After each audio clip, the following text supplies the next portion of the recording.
Assalamualaikum warahmatullahi wabarakatuh. Rekan-rekan sekalian, kembali kita berjumpa di Jejak Semesta 65 Channel. Kali ini kita akan membicarakan suatu tema yang hari-hari ini juga sangat viral, bahkan dibicarakan dan oleh publik. Terjadi juga pro kontra, yaitu tentang rencana menunda pemilu yang dikaitkan dengan memindah pemilu 2024 yang akan datang, yang dikaitkan dengan rencana memperpanjang masa jabatan presiden. Kawan-kawan sekalian, tentunya isu rencana memperpanjang masa jabatan presiden atau menjadi 7 tahun atau beberapa waktu yang lalu juga digulirkan supaya presiden undang-undang dasar itu dirubah untuk memberi ruang supaya presiden itu bisa 3 periode atau beberapa periode yang akan datang. Nah, teman-teman, 2 tahun yang lalu, waktu itu kita sudah memasuki masa COVID awal. Saya bertemu dengan seorang anggota MPR, kawan saya tidak sebutkan namanya. Dia bercerita bahwa pada saat itu sudah ada rencana dengan menunggangi mungkin dengan pertimbangan COVID itu, ingin supaya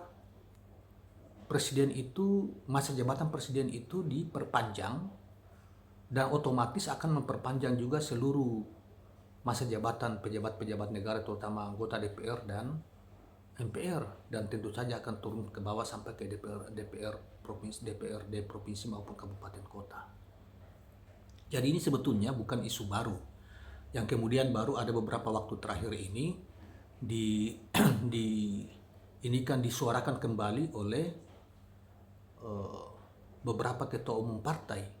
Yang pertama adalah Ketua Umum Partai Kebangkitan Bangsa, yang kedua yang didukung oleh Ketua Umum Partai Amanat Nasional, yang kemudian ini sedikit oleh Ketua Umum Partai Golkar, Pak Erlangga Hartarto. Jadi bukan isu baru sebetulnya, tetapi ini kan disuarakan oleh ketua partai, maka agak menggelegar. Walaupun tanggapannya masih sepi, tetapi kita bersyukur ada tanggapan dari Profesor Dr. Yusril Iza Mahendra yang juga seorang ahli ilmu hukum tata negara, yang disusul juga oleh mantan Ketua Mahkamah Konstitusi Pak Hamdan Zulfa juga sebagai seorang ahli hukum tata negara. Pak Jimli masih sayup-sayup, belum ini. Tetapi kembali ke cerita tadi bahwa ada sebuah partai waktu itu, andaikan kalau tidak dihadang atau tidak disetujui oleh sebuah partai besar, mungkin rencana memperpanjang masa jabatan presiden itu akan sudah sekitar 2 tahun lalu mungkin sudah dilakukan langkah-langkah, terutama langkah-langkah amandemen Undang-Undang Dasar 45 untuk memberi ruang ke arah itu. Yang kemudian juga kita tahu bahwa ada misalnya peneliti, misalnya seperti Dr. Khodari, tahun-tahun kemarin kan menyuarakan supaya 3 periode. Artinya Undang-Undang Dasar harus diamandemen untuk memberi ruang supaya Pak Jokowi bisa 3 periode. Atau mantan-mantan presiden yang lalu yang masih fresh, misalnya seperti Pak Susilo Bambang Yudhoyono, bisa tampil kembali untuk mencalonkan diri sebagai calon presiden misalnya di pemilu gitu loh. Nah, wacana sebetulnya untuk memperpanjang masa jabatan presiden itu secara tertutup, sayup-sayup itu bahkan sejak awal COVID 2 tahun yang lalu itu sudah ada pergerakan. Nah, cuma ini ramah kembali yang membuat kita juga prihatin sebetulnya. Kita tidak tahu apa isu-isu ini sengaja diangkat hanya untuk menutupi kelemahan beberapa kebijakan pemerintah yang tidak jalan, ya, misalnya soal kelangkaan minyak goreng itu yang hingga hari ini itu sangat parah ya, yang sudah berlangsung berapa minggu. Nah, atau menutupi isu tentang misalnya masih diperdebatkan soal pemerintah mengambil kebijakan untuk memindahkan ibu kota negara IKN yang banyak juga sebelumnya terjadi kontra dari kalangan-kalangan tertentu. Saudara sekalian, dalam kaitan masalah isu memperpanjang masa jabatan presiden, sebetulnya kalau itu mungkin juga tidak ada masalah. Bahkan bisa 3 periode atau periode berikutnya, bisa seorang calon presiden itu bisa sampai 3 periode atau 4 periode atau 5 periode, tidak ada masalah. Andaikan itu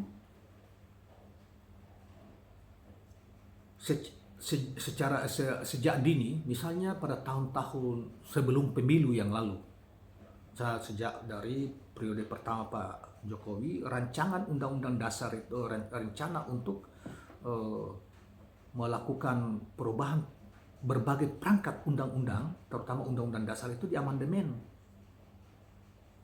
Dan itu akan berimplikasi ke banyak hal di institusi negara.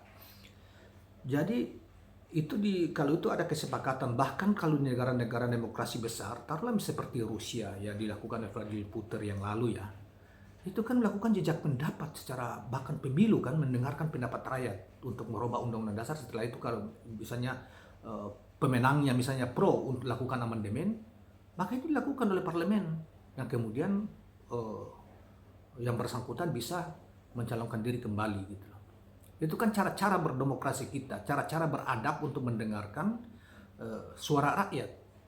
Yang dalam politik modern itu ya, karena kita anggap demokrasi kita ini kan demokrasi langsung seperti yang dilakukan, yang sudah dipraktekkan di abad modern ini di negara-negara Eropa atau di Amerika, yang oleh kita juga kemudian mengikuti itu. Yang sebelumnya di masa Pak Harto ya kita masih dalam bentuk demokrasi Pak Harto, kemudian sesudahnya di zaman Ibu Mega, di zaman Gus Dur itu masih demokrasi parlemen, demokrasi tidak langsung. Artinya pemimpin kepala negara kita itu dan kepala-kepala daerah kita itu dipilih oleh wakil-wakil rakyat. Kalau di pusatnya MPR, kemudian di daerah itu DPRD.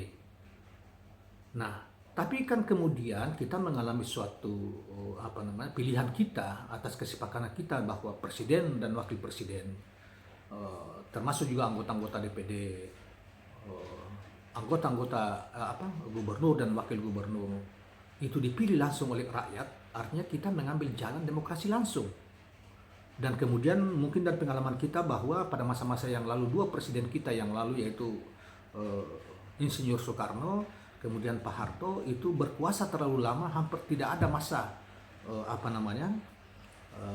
masa jabatan presiden itu tidak dibatasi, sehingga pertama mungkin menimbulkan kejenuhan, yang kedua mengakhiri masa jabatan mereka itu juga dengan cara-cara yang tidak elok, artinya dijatuhkan. Ada gerakan rakyat, baik itu zaman Pak Bung Karno maupun Pak Harto, karena begitu lamanya berkuasa.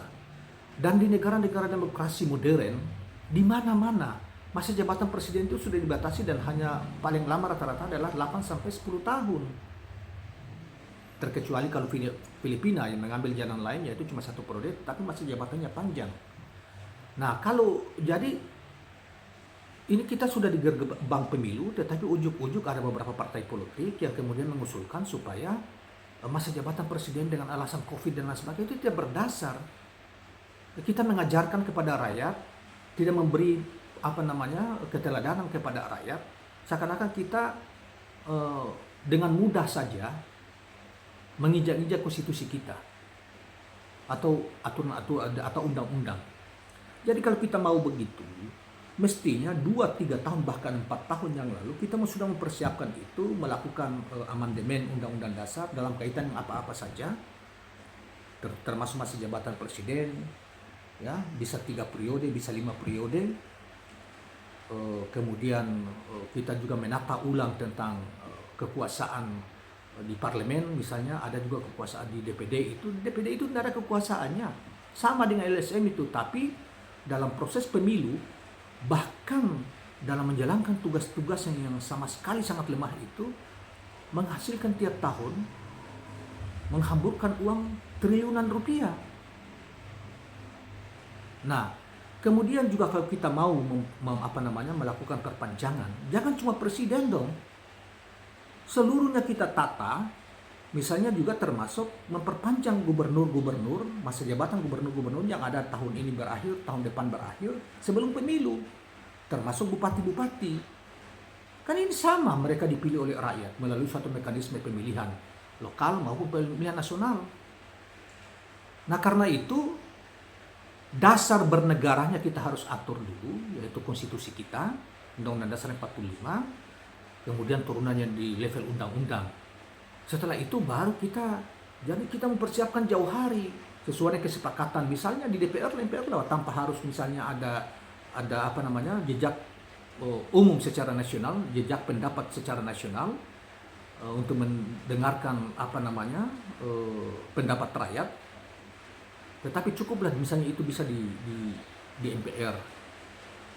Kalau melalui survei ini kan tipuan semua, jadi kita tidak bisa memegang pendapat melalui survei itu yang dilakukan oleh lembaga-lembaga survei itu rata-rata banyak yang tidak benar. Jadi kita tidak bisa kita pegang pendapat itu, tetapi kita langsung misalnya melakukan pendapat umum misalnya. Baru kita, jadi sistematik kita melakukannya. Dasar bernegaranya, konstitusi kita rubah untuk memberi ruang kepada memperpanjang masa jabatan presiden atau memperpanjang masa terpilih, masa presiden bisa dicalonkan kembali ya 3 periode atau periodisasi kepemimpinan nasional bahkan daerah. Jadi jangan presidennya 3 periode, gubernur dan wakil gubernur dan bupati dan wakil bupatinya cuma 2 periode. Itu tidak benar. Bahkan ini kita lakukan ini gubernur dan wakil gubernurnya cuma 3,5 tahun dengan alasan kita menyatukan pelaksanaan pilkada. Itu juga tidak benar. Adalah hal lain misalnya ya, kita ini presiden dan wakil presiden itu kan dipilih harus melalui partai politik, diajukan. Tetapi kepala daerah, gubernur dan wakil gubernur dan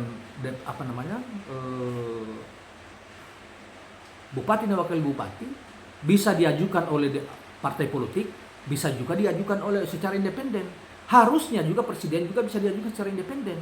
Ada ruang untuk independensi secara independen, bisa calon independen bisa muncul. Ini hal-hal yang sebetulnya kalau kita mau mengatur, menertibkan ini, itu termasuk hal-hal yang termasuk harus ditertibkan. Saya termasuk waktu itu mantan anggota MPR dari Dewan Perwakilan Daerah.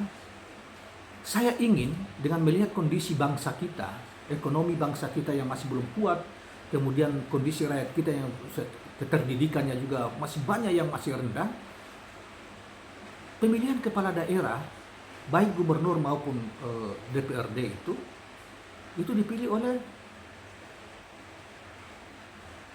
oleh institusi DPRD ini tidak melakukan pemilihan langsung. Karena itu kita bisa melihat bahwa produk dari pemilihan langsung di daerah-daerah menghasilkan banyak kualitas kepala daerah yang sangat rendah karena mereka didukung oleh cukong-cukong yang kemudian begitu mahal ininya. Nah, oleh karena itu kembali ke soal tadi, saya berharap bahwa kita jangan, Pak Jokowi sebaiknya menegur orang-orang yang menjadi pendukung-pendukung ini, jangan mewacanakan hal-hal yang begitu yang kemudian menggiring masyarakat termasuk untuk tidak taat terhadap atas dalam berkonstitusi, dalam penyelenggaraan negara, ataupun melanggar undang-undang di bawahnya, undang-undang dan lain sebagainya. Ini satu contoh yang tidak bagus. Dengan alasannya sebetulnya sangat dibuat-buat. Nah, karena itu kita bersyukur ya, ada partai yang boleh dikata the ruling partai ya, yang pimpinannya sangat wise, yang selama ini kita anggap bahwa kurang bicara, tetapi tetap konsisten untuk menjaga irama pelaksanaan konstitusi dalam konteks berbangsa dan bernegara. Saya sebut saja misalnya PDIP. Untung Ibu Mega itu sangat bijaksana dan menjadi kalam pintu untuk menjaga konstitusi kita dan memberi contoh keteladanan bahwa dalam bernegara kita harus taat pada konstitusi maupun aturan-aturan maupun undang-undang dan aturan-aturan lainnya. Nah, saya dengar kawan itu yang awal saya sebutkan itu bahwa rencana itu waktu itu kalau PDIP setuju mungkin jalan. Menurut dia ya ini. Nah, karena itu saya berharap bahwa kondisi seperti ini jangan kita wariskan. Ya, pikiran-pikiran seperti itu buang jauh-jauh dan jangan kita wariskan kepada anak-anak bangsa kita. Nah, dan saya heran ya ketika Pak Jokowi kan presiden kita kan sudah bicara berulang-ulang tidak boleh, tidak mau. Bahkan menganggap bahwa itu pikiran-pikiran begitu itu sama dengan menjerumuskan beliau. Tetapi kenapa sahabat-sahabat beliau di partai-partai politik itu masih memaksakan hal seperti itu, termasuk juga tim-tim beliau, ada beberapa tim di bawahnya seperti Kodari dan lain sebagainya itu masih seperti itu. Bahwa ada pikiran akan datang kemudian bisa Pak Prabowo calon presiden, kemudian Pak Jokowi wakil presiden, nah itu sah. Itu kan secara konstitusi kan boleh. Jadi kalau Pak Jokowi tidak bisa lagi karena sudah 2 periode, kemudian mencalonkan diri sebagai wakil presiden, oke, tidak ada masalah.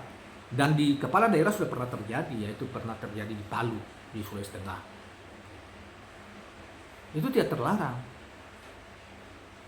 Nah, oleh karena itu menghadapi situasi ya, saya menganggap ini cara pemimpin partai politik yang menjilat kepada kekuasaan, kepada presiden, dan tidak malu-malu.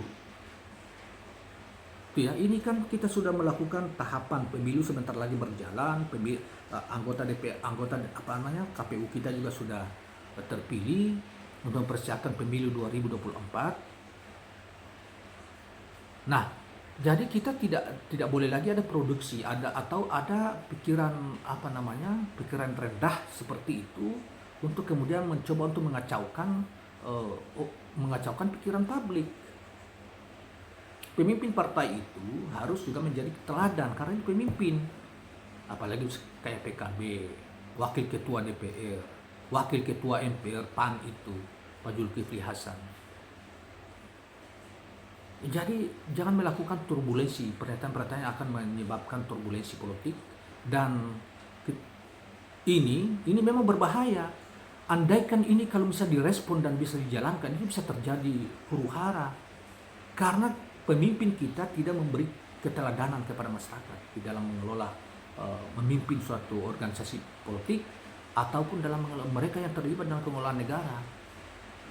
Nah, karena itu kalau sampai ini terjadi, maka tidak bisa hanya presiden tetapi juga kepala-kepala daerah harus diperpanjang supaya dia simultan, sehingga juga menepis seluruh anggapan bahwa ini bukan keinginan sekelompok orang untuk karena keserakahan, mohon maaf, keserakahan terhadap kekuasaan dengan menginjak seluruh proses aturan bernegara. Nah, sekarang kalau misalnya semua persiapan pemilu sudah mengarah ke sana, kemudian tiba-tiba kalau misalnya partai-partai yang lain yang besar kayak PDIP, kemudian Nasdem, kemudian PKS, Demokrat, pikirannya sama dengan mereka-mereka ini, itu kan mau tidak mau harus melakukan amandemen Undang-Undang Dasar. Dan amandemen Undang-Undang Dasar jangan cuma karena jabatan itu. Karena momentumnya itu puluhan tahun mengevaluasi konstitusi negara kita. Jadi sekaligus untuk merapikan mana yang menjadi yang di masa pada amandemen yang lalu itu belum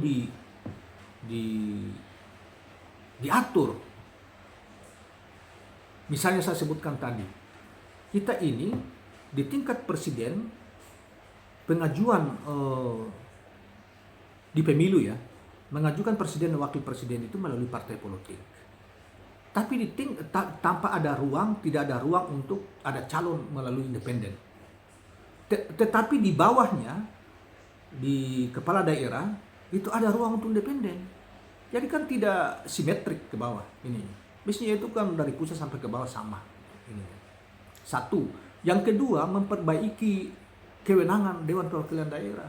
Kan semangat Dewan Perwakilan Daerah dilahirkan itu kan untuk membuat keseimbangan kekuasaan yang karena jumlah penduduk sehingga representasi dari daerah yang jumlah penduduknya besar dengan daerah yang jumlah penduduknya kecil itu kan terjadi disparitas yang sangat luas, yang sangat besar, terjadi kesenjangan. Misalnya di Maluku Utara kita wakil DPR wakil kita dari partai politik DPR itu cuma tiga kursi.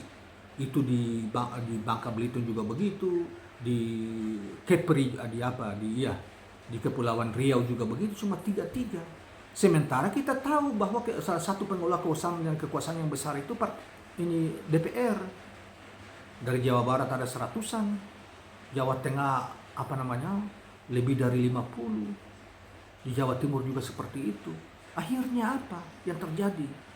Sepanjang dunia ini belum kiamat dan pola seperti itu masih berlangsung, daerah-daerah lain tidak bakalan maju seperti daerah-daerah yang Jawa.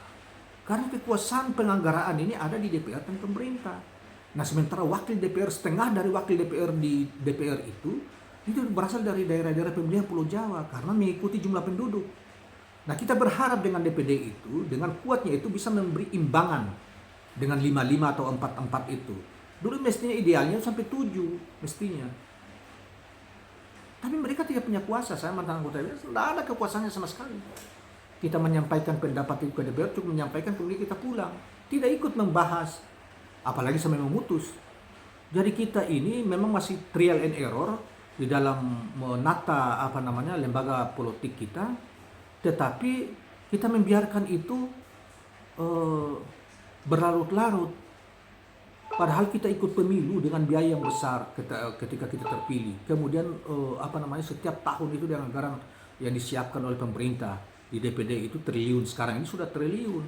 Tapi tidak ada kekuasaannya. Kan itu mubazir.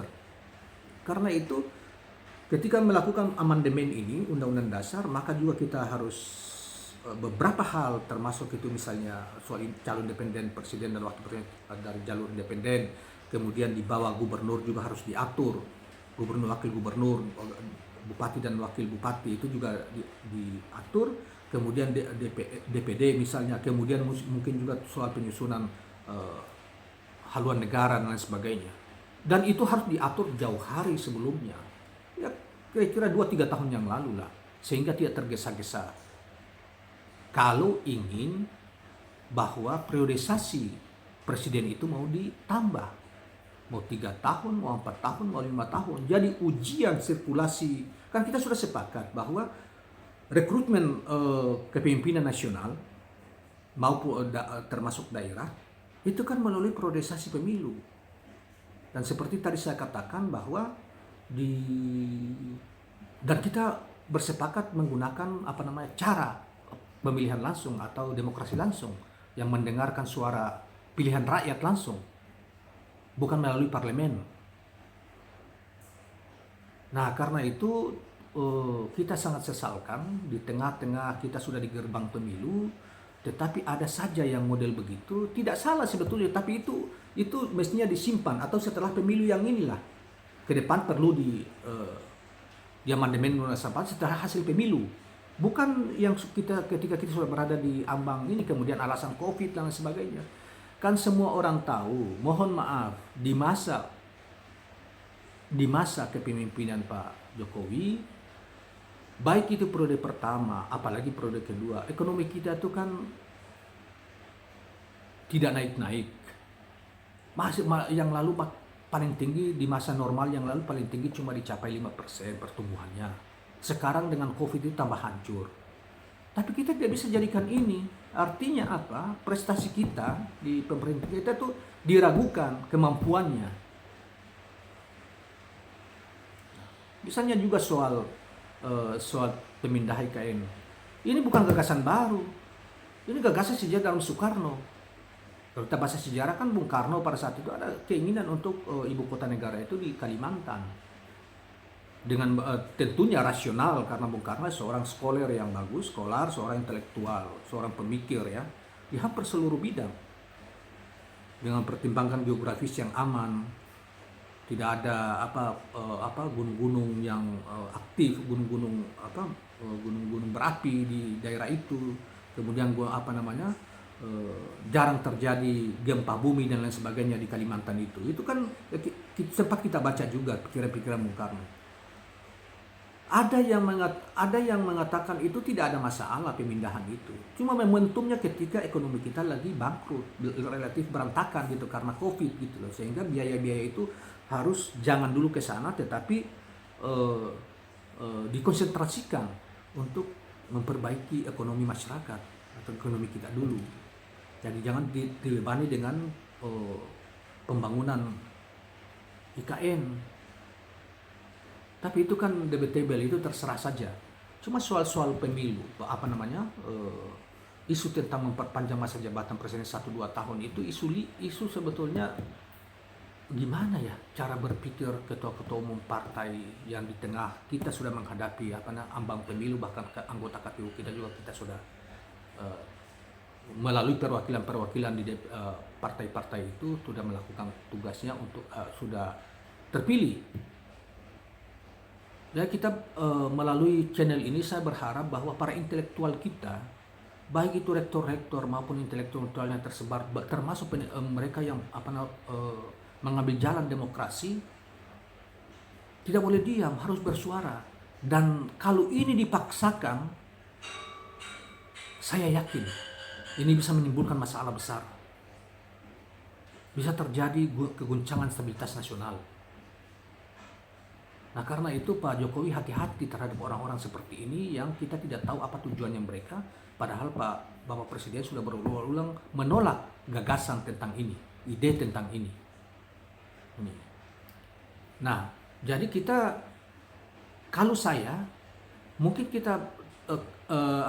kalau kita misalnya keluar dari mainstream demokrasi kita tentang masa jabatan presiden di dunia yang rata-rata 2 periode itu, dan kita mau tambah setelah pemilu, baru yang akan datang bertarung lagi melalui pemilu. Calon presiden misalnya Pak Jokowi misalnya ini harus berakhir, dan nanti di pemilu 2024, 2029 kalau Pak Jokowi masih dianggap sehat dan bisa calon kembali, nggak ada masalah ininya. Tetapi jangan kemudian tengah-tengah ini Pak Jokowi mau dipaksa untuk melanggar konstitusi dan undang-undang. Bahaya. Sebetulnya kalau ada orang-orang yang ini bisa melaporkan ini ke polisi, karena mengajak orang untuk melakukan makar terhadap konstitusi dengan melempar isu-isu seperti ini. Bisa dipanggil, apa maksudnya?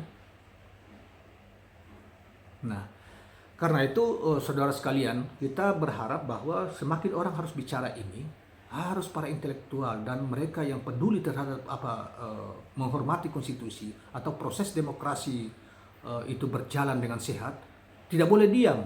Para guru-guru besar, para intelektual yang tersebar berbagai kampus, termasuk pada aktivis-aktivis demokrasi, tidak boleh diam menyuarakan ini bahwa ini gagasan yang salah, gagasan yang salah, dan mencoba untuk mengajarkan kepada generasi-generasi berikutnya suatu gagasan yang yang menyimpang, yang tidak mendidik dan tidak mencerminkan keteladanan sebagai pemimpin.